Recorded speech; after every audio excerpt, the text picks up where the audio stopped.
The American Liberty League, Sunday, December 9th, 1934. During the last week, there came to my desk copies of the promotional literature being used by the American Liberty League in securing new memberships. From a pamphlet entitled American Liberty League, a statement of its principles and purchases, I glean this statement of their aims and ideals. The particular business and objects of the Society shall be to defend and uphold the Constitution of the United States, and to gather and disseminate information that 1. Will teach the necessity of respect for the rights of persons and property as fundamental to every successful form of government, and 2. Will teach the duty of government to encourage and protect individual and group initiative and enterprise, to foster the right to work, earn, save, and acquire property, and to preserve the ownership and lawful use of property when acquired. This is typical of the whole bundle of propaganda. The founders of the Liberty League make a patriotic salute to the Constitution, pledge themselves to defend and uphold it, and then immediately forget every other provision of the Constitution to concentrate on the right of ownership and the use of property. This fixation on property rights should be sufficient warning to the 71% of our people who are existing below the American standard of a decent living. Literally, my friends, that is all I can glean from a study of the Liberty League's promotional material, in a folder entitled Why the American Liberty League. From the gifted pen of Jewett Schuss, formerly the chairman of the Democratic National Committee, you will find a bit of philosophy of almost Aristotelian profundity. Mr. Schuss gives us the interpretation of what the Liberty League means by property rights. Listen to it attentively, because the gifted frontman of the Liberty League has coined a new philosophy that was never preached in the circles of civilized men since the days of the Neros, the Vespians, and other emperors of slavery. Jewett says, "It will be noted that the statement of principles links the rights of persons and property. There is a very good reason for the conjunction.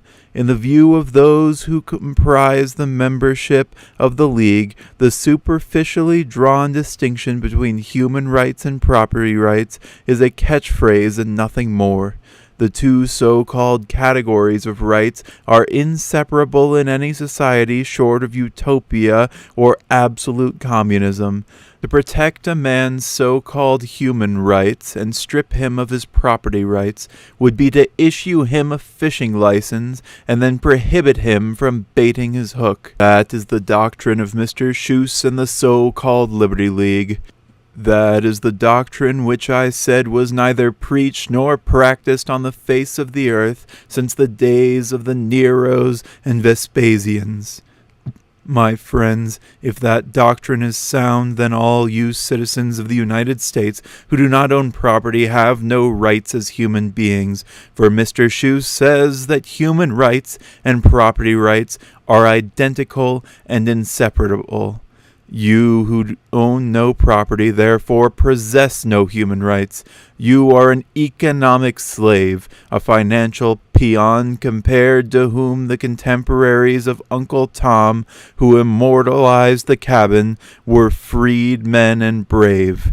Well, that may be the belief of the millionaire leaders of the American Liberty League, but it was not the belief of the founders of this republic when, in the first session of the first Congress, they wrote the 9th Amendment to the Constitution of the United States.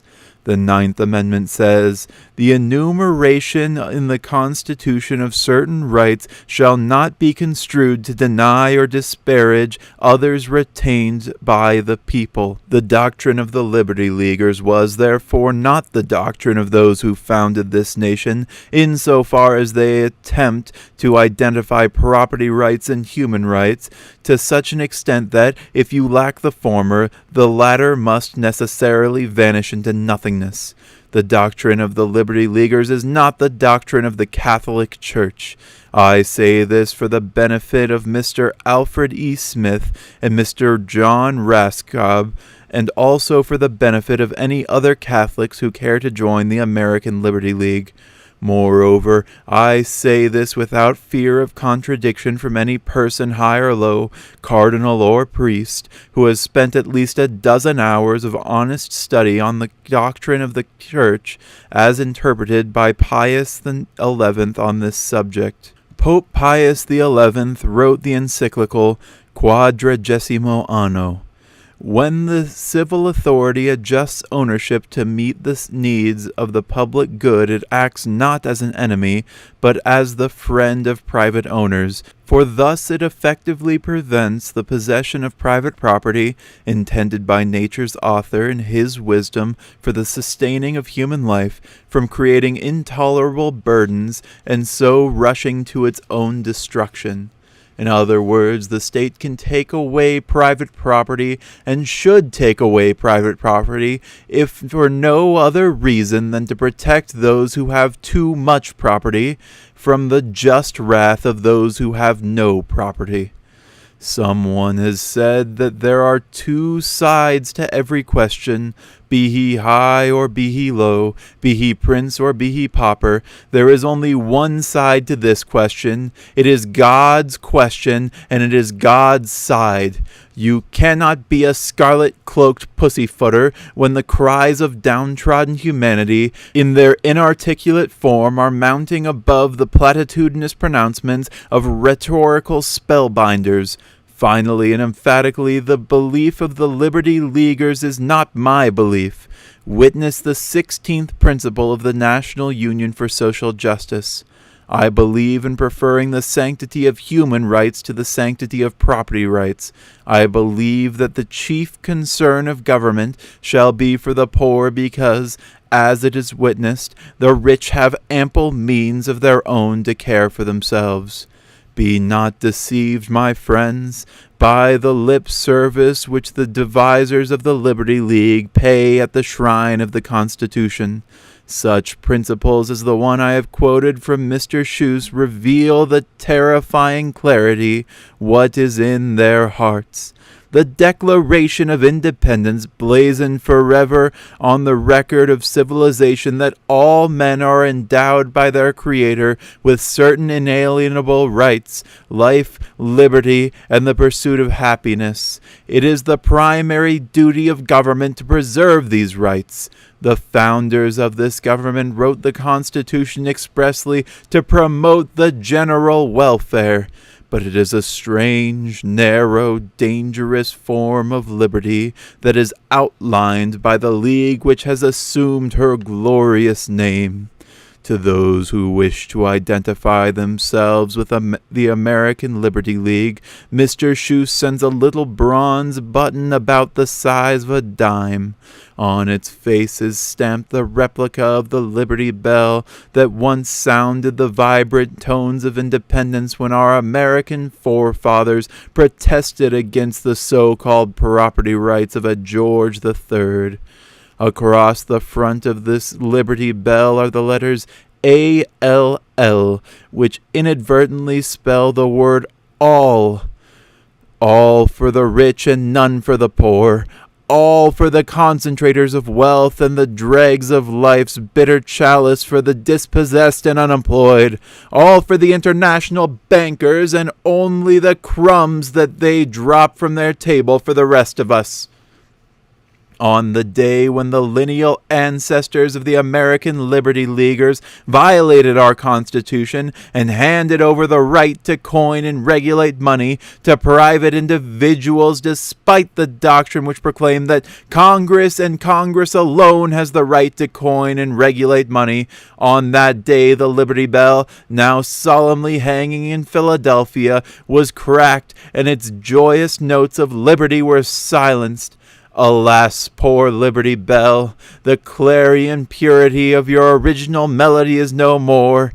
Cracked and discordant, today you are a fit symbol for DuPonts, the Rascobs, and the rest of them as they have the effrontery to use you in perpetuating a financial and industrial system which is pauperizing the people of this land. If the founders of the American Liberty League have the common honesty not only to protect our Constitution, but to restore the coinage and regulation of money to Congress as the Constitution demands, I will gladly join them and proudly wear their button of the Liberty Bell. These defenders of property rights, even at the expense of human rights, are seeking a membership of not less than 1 million persons.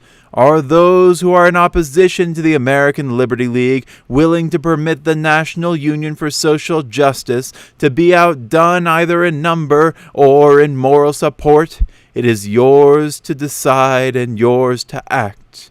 To show you more intimately and concretely for what the American Liberty League really stands, let me tell you the sordid truth of their General Motors Corporation holdings, of which the DuPont family, the guardian angel of the American Liberty League, owns and controls 24%.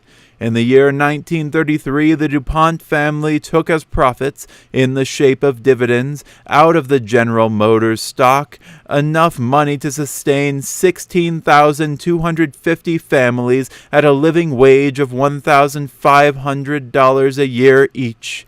In the 4 years of the Depression, the same DuPont family, for whom the Raskobs and Schuses and Smiths are but the dressed-up frontmen and spokesmen, took the astronomical amount of $97,780,560 profits out of General Motors from their ownership of 24% of its stock.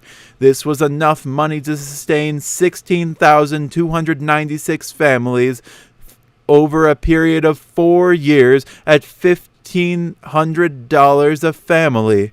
This does not count the profits this family took from their many other holdings in various other corporations. This is the unanswerable argument. One American capitalistic Liberty League family takes out of profits from its corporations the equivalent of a living wage for 16,296 families for 80,000 persons now regimented in the bread lines of destitution. They talk of property rights when human rights have been trampled by their advance. This, my friends, indicates the kind of property rights which they wish to preserve. In plainer language, they wish to preserve the racketeering by which they concentrate wealth in the hands of a few privileged ones. They wish to preserve the present industrial setup by which the years of 1930, 1931, 1932, and 1933, the General Motors, with a net income of $331 million, succeeded in paying dividends of $407 million and more to the stockholders. That is embroidered bookkeeping. Mark ye well, then, those that wear the symbol of the cracked Liberty Bell with the letters all written across its surface.